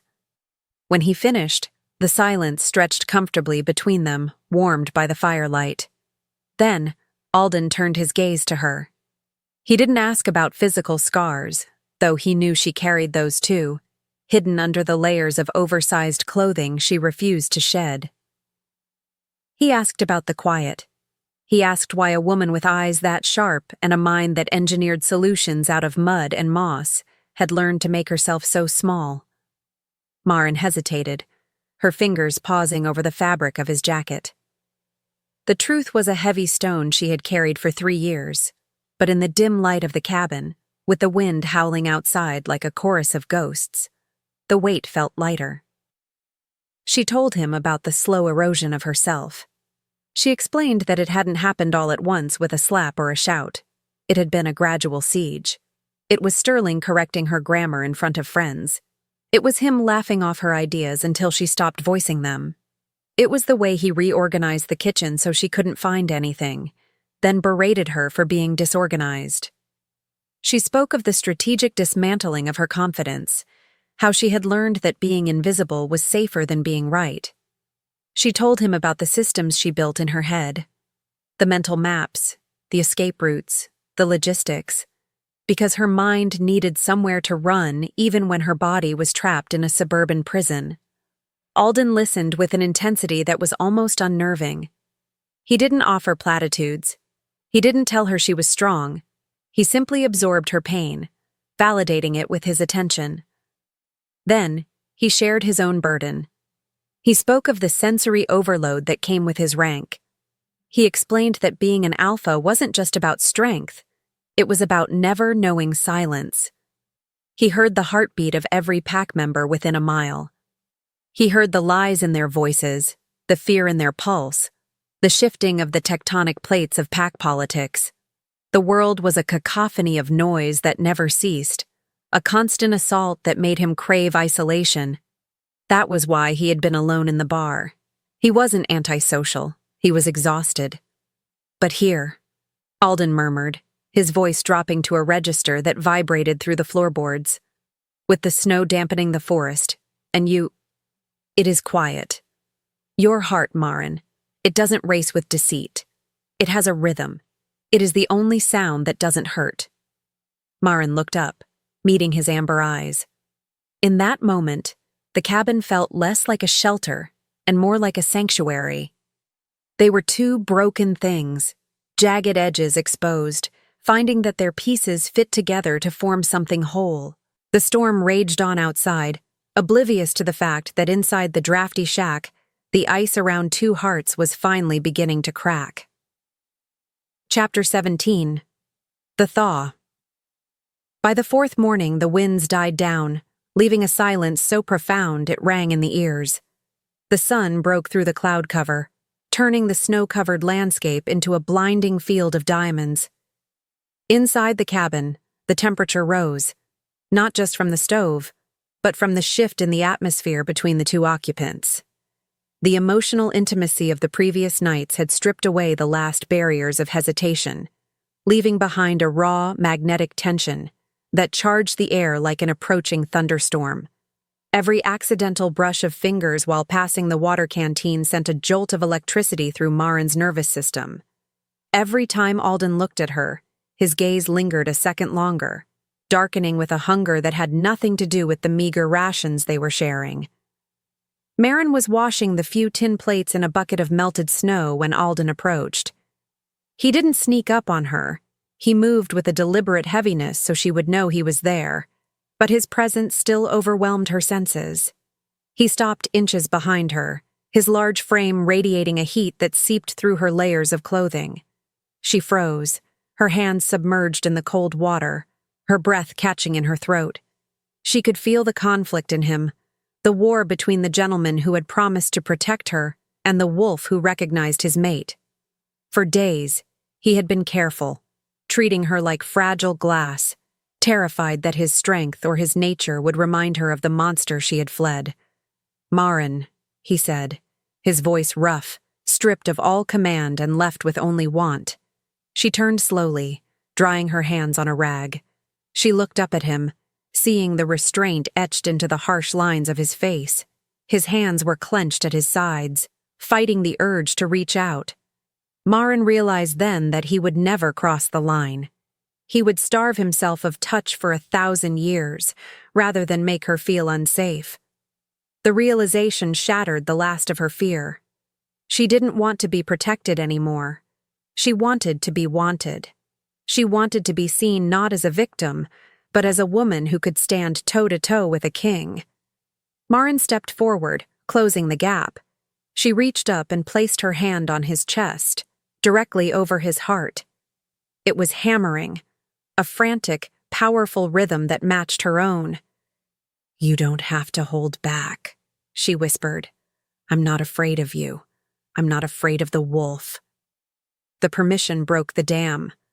Alden let out a low, guttural sound and swept her up, his hands gripping her waist with a desperate possessiveness.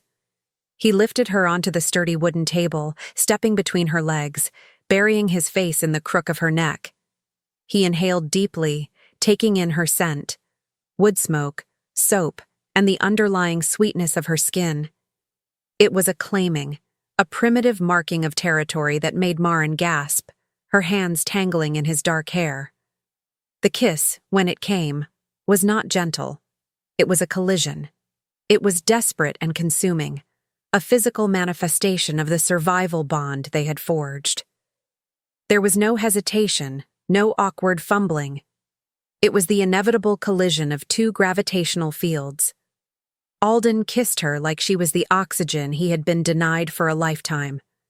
Maren met him with equal force, her nails digging into his shoulders, grounding herself in his solidity. In the freezing cabin, on the edge of the world, they found a heat that defied the laws of thermodynamics. It wasn't just physical pleasure. It was a spiritual anchoring. As they moved together, the bond that had been forming since the moment on the porch snapped into place. A permanent, metaphysical tether tying their souls together. Maren felt it settle in her chest, a golden weight of belonging. She wasn't shrinking anymore. She was expanding, filling the space, claiming the alpha as much as he was claiming her. The storm outside was over, but the fire inside had just begun to burn. Chapter 18. Project Silver. 300 miles south, in the sterile, climate-controlled environment of a luxury hotel suite, Sterling Blackwood poured himself another drink. His hand trembled slightly as the amber liquid splashed into the crystal glass, a betrayal of nerves he refused to acknowledge. He downed the scotch in one swallow, the burn doing little to quell the gnawing pit of anxiety in his stomach. The room was silent, save for the hum of the high-end air purification system, a stark contrast to the chaotic noise of his own thoughts. He walked to the window, staring down at the city streets, feeling like a man standing on the edge of a precipice. He had burned every bridge. The investors were gone.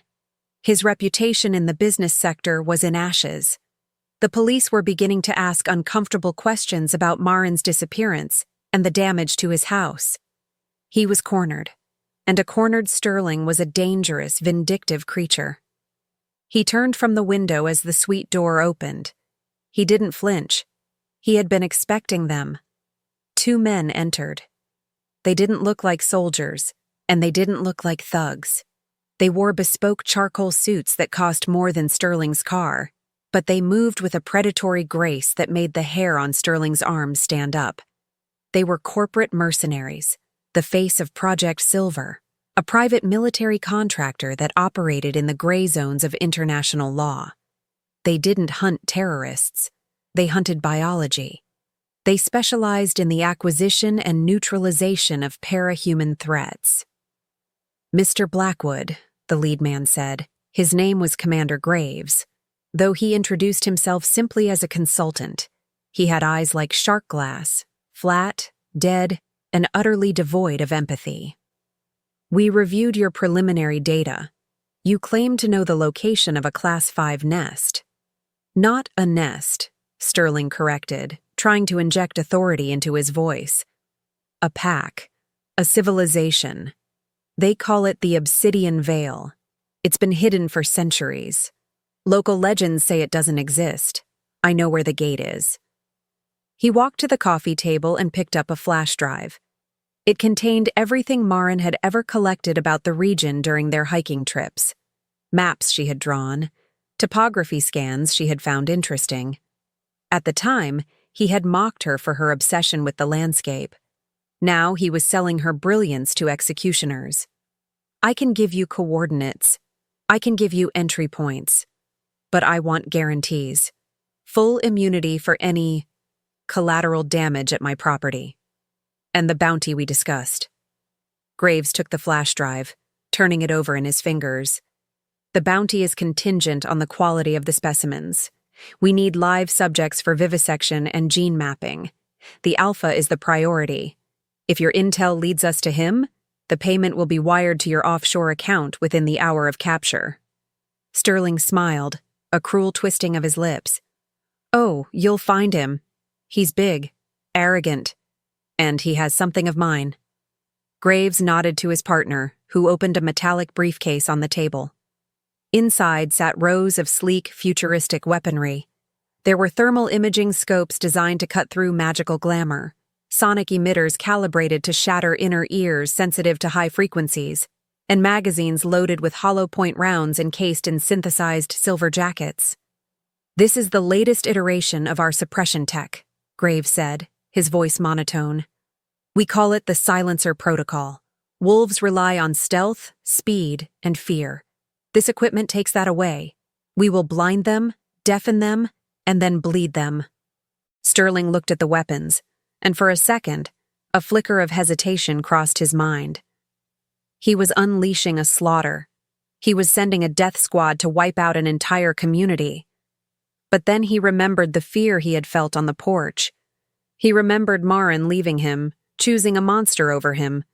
His vanity rose up like a bile, choking out his conscience. Good, Sterling said, picking up the bottle to pour another drink. Burn it all down. Just make sure the alpha screams before he dies. Chapter 19. The Scent of War. The peace at the rogue cabin lasted exactly 48 hours. It shattered on the morning of the third day, not with a bang, but with a vibration.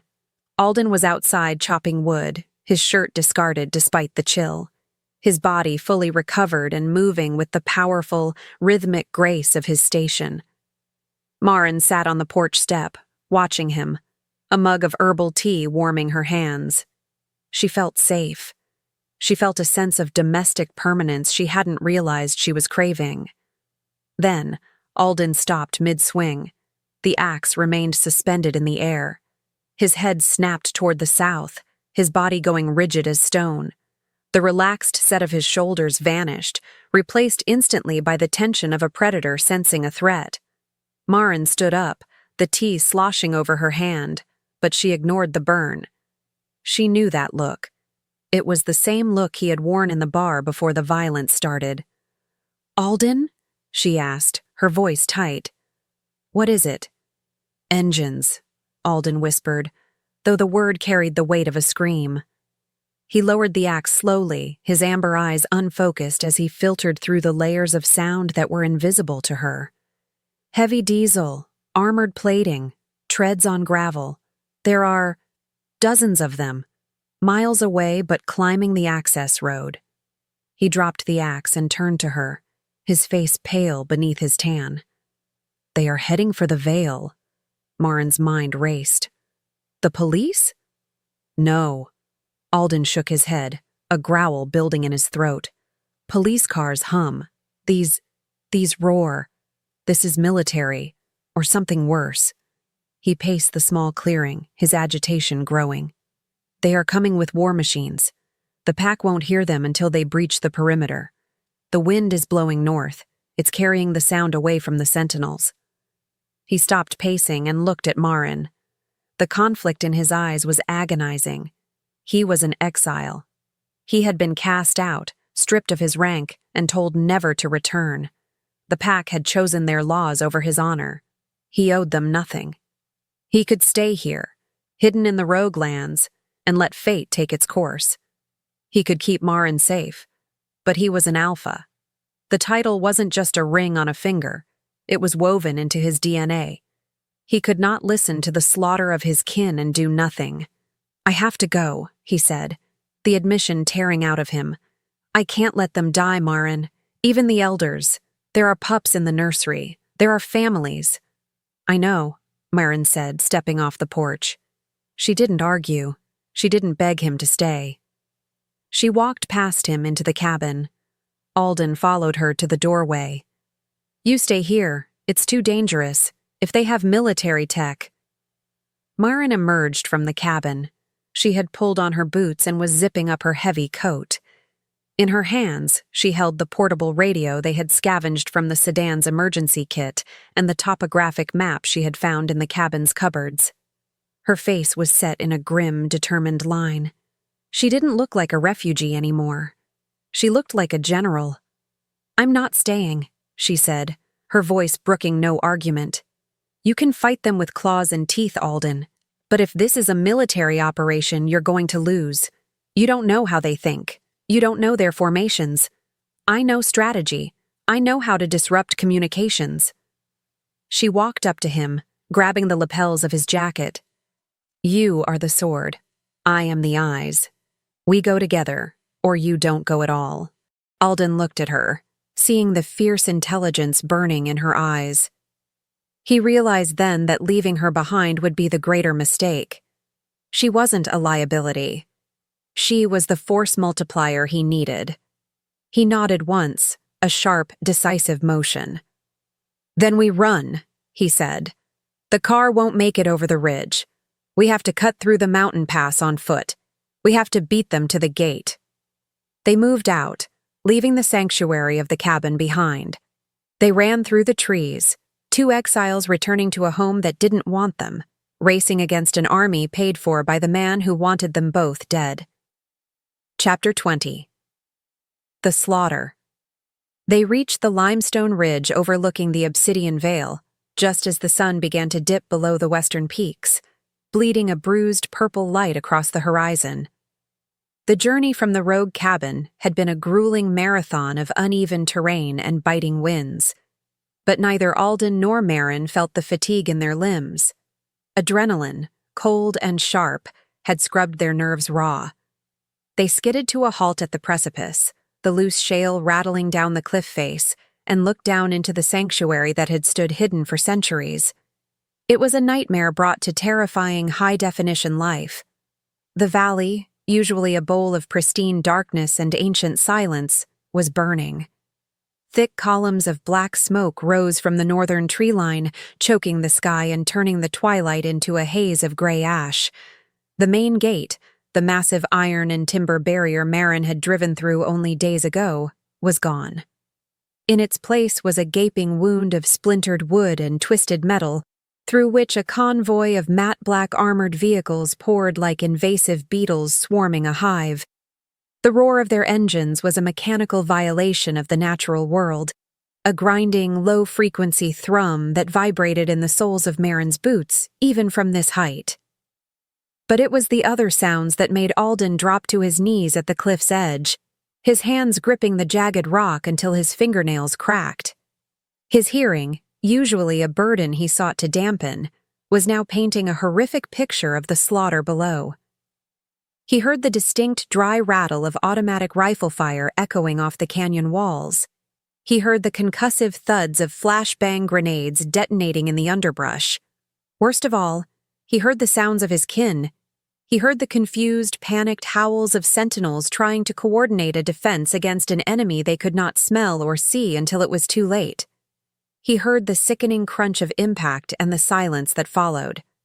Maren dropped to her stomach beside him, pulling the small pair of binoculars she had scavenged from the sedan's emergency kit. She pressed them to her eyes, her hands trembling as she adjusted the focus. The magnification brought the chaos into sharp relief. She saw the wolves, massive, tawny shapes moving through the trees with desperate speed. They were charging the vehicles, relying on the ancient tactics of shock and awe that had protected the Vale for generations. But the soldiers of Project Silver did not break. They moved with a terrifying, insect-like precision, their formations tight and disciplined. "They aren't missing," Maren whispered, horror making her voice sound hollow. "Look at the soldiers. They're wearing thermal imaging headsets. The wolves are trying to use the foliage for cover, but on those scopes, they light up like flares. They're running straight into a firing squad." Below them, a squad of 5 wolves broke from the cover of the pines, flanking a personnel carrier. It was a brave maneuver, led by a gray-furred wolf Maren recognized as Elias.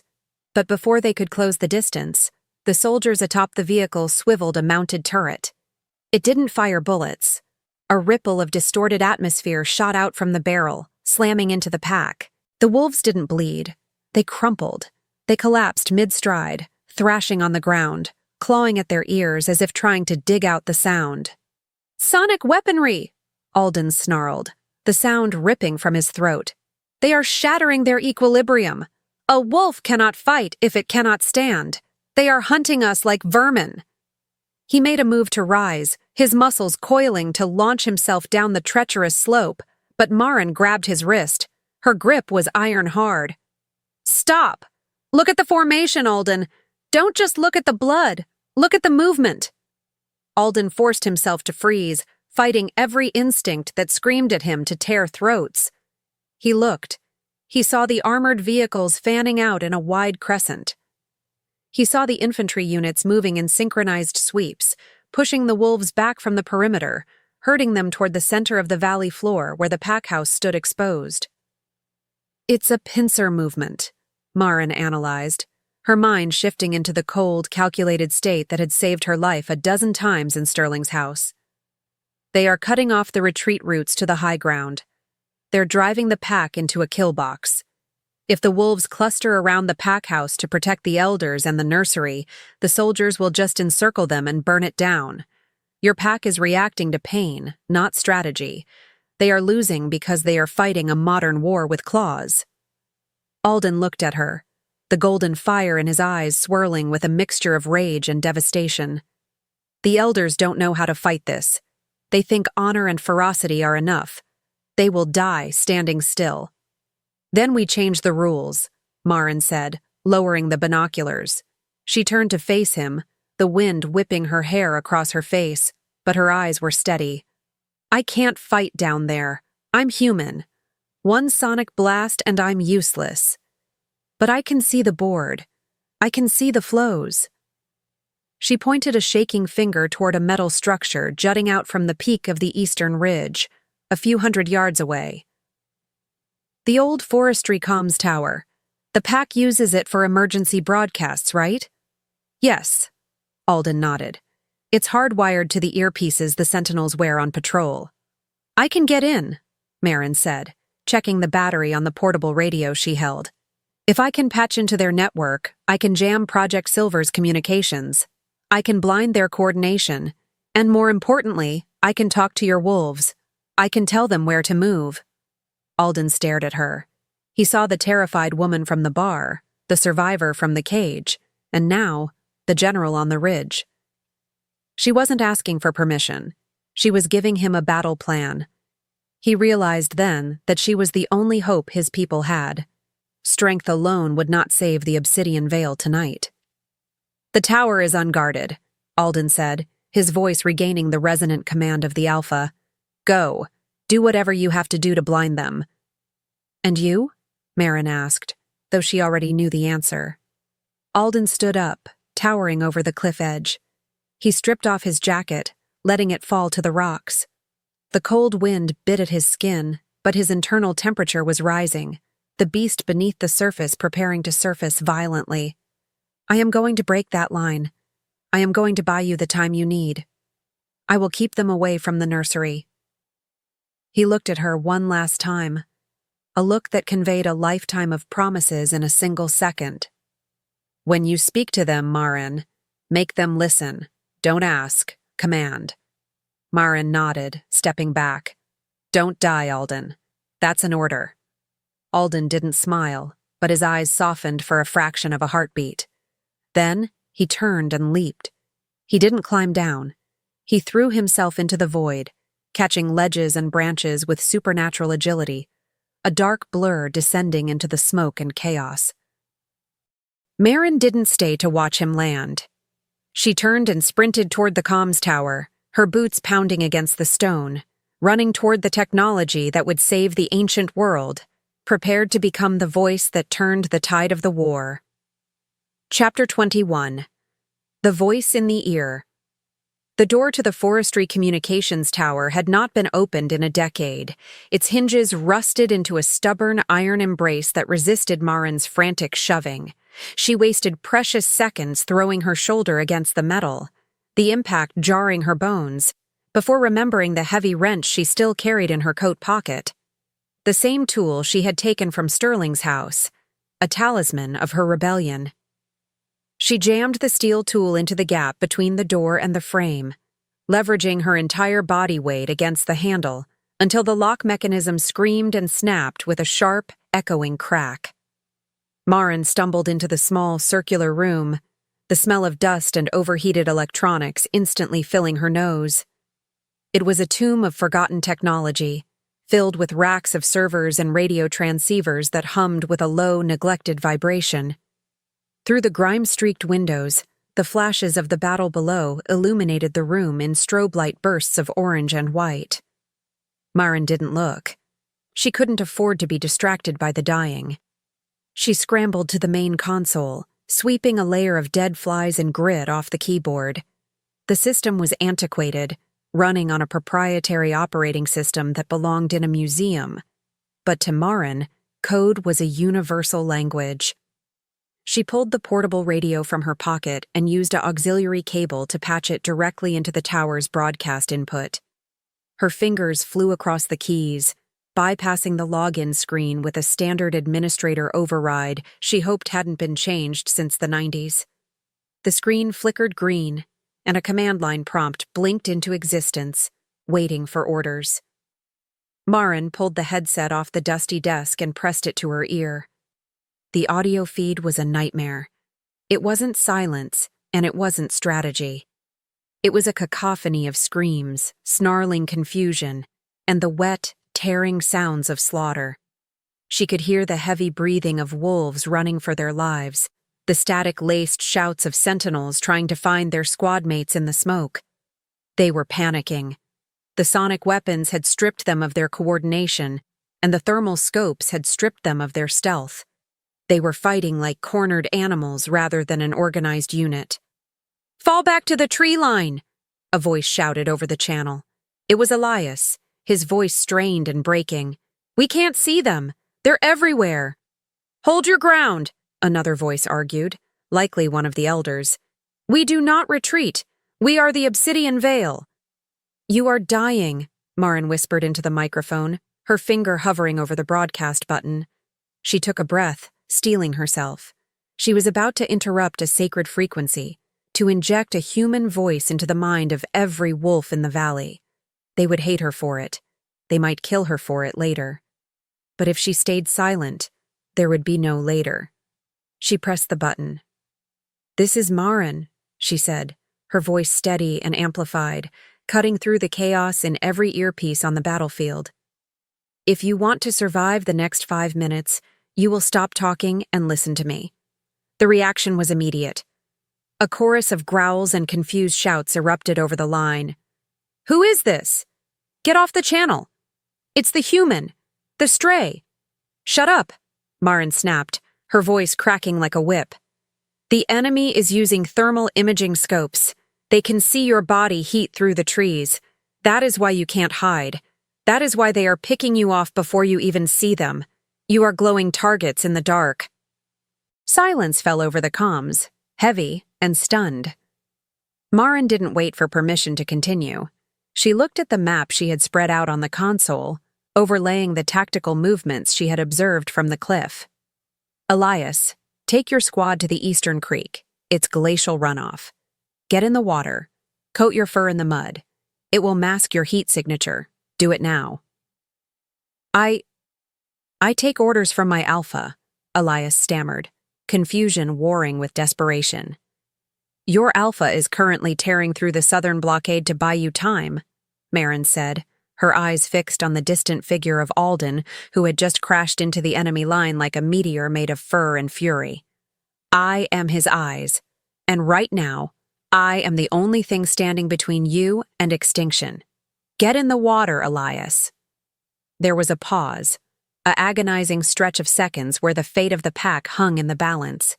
Then, she heard the splash of heavy bodies hitting water. "We are in," Elias reported, his voice shivering. "The mud is freezing." "Stay low," Maren commanded, her fingers flying across the keyboard to access the jamming frequency. "Wait for my signal to flank. I'm going to make you ghosts." Chapter 22.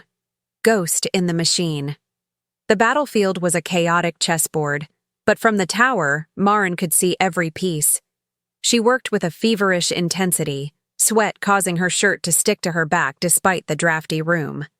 She had identified the frequency Project Silver was using to coordinate their pincer movement.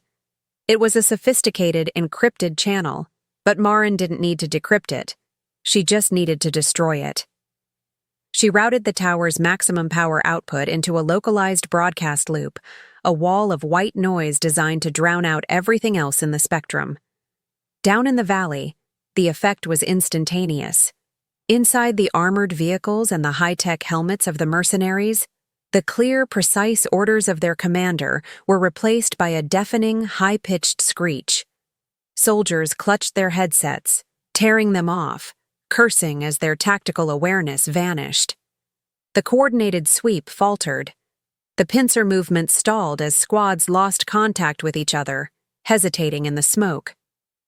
"Their comms are down," Maren reported to the pack, her voice the only clear thing in the valley. "They are confused.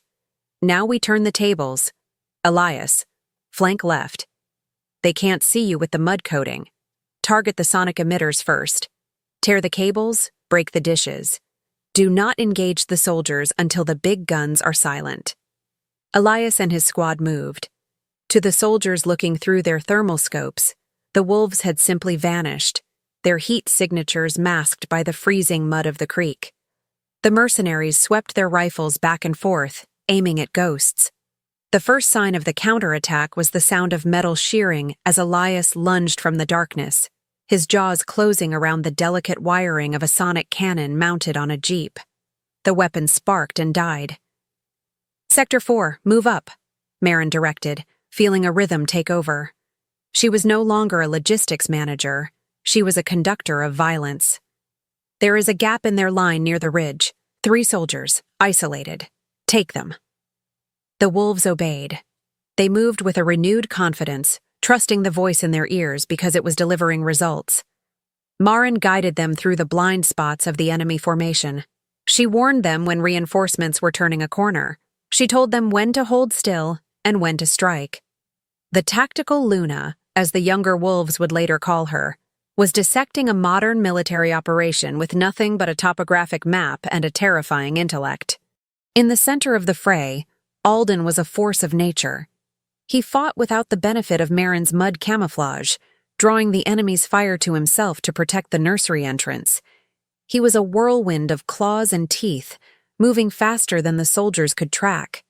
Bullets grazed him, tearing fur and skin, but he didn't slow down. He heard Maren's voice in his ear, calm and authoritative, guiding the rest of his pack. It fueled him. Every command she gave was a reminder that he was not alone. "Alden?" Maren's voice came through, softer this time, intimate despite the distance. 2 hostiles approaching your 6 o'clock. Suppression rounds. Alden didn't hesitate. He dropped low, spinning on his heel just as the air where his head had been was filled with silver-laced bullets. He lunged, knocking the soldiers aside like bowling pins. He roared, a sound of triumph that echoed across the valley. The momentum had shifted. The soldiers of Project Silver, deprived of their technology and their communication, were realizing they were trapped in a dark forest with apex predators who had just remembered how to hunt. The panic among the mercenaries was palpable.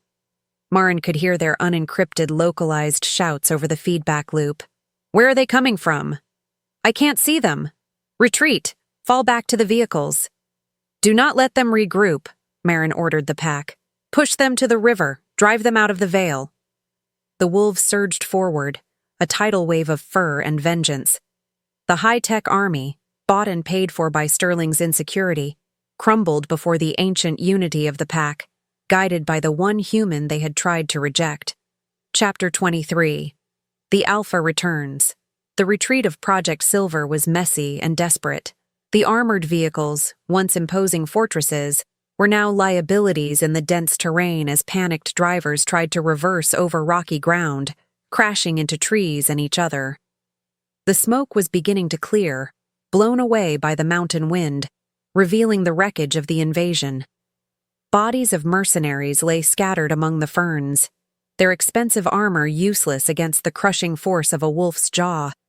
The surviving soldiers abandoned their heavy equipment, fleeing on foot toward the breach in the gate, throwing their weapons down to run faster. Alden stood amidst the carnage, his chest heaving, his coat matted with blood, some his, mostly theirs. He watched the backs of the fleeing men, his amber eyes burning. He didn't pursue the foot soldiers. They were broken.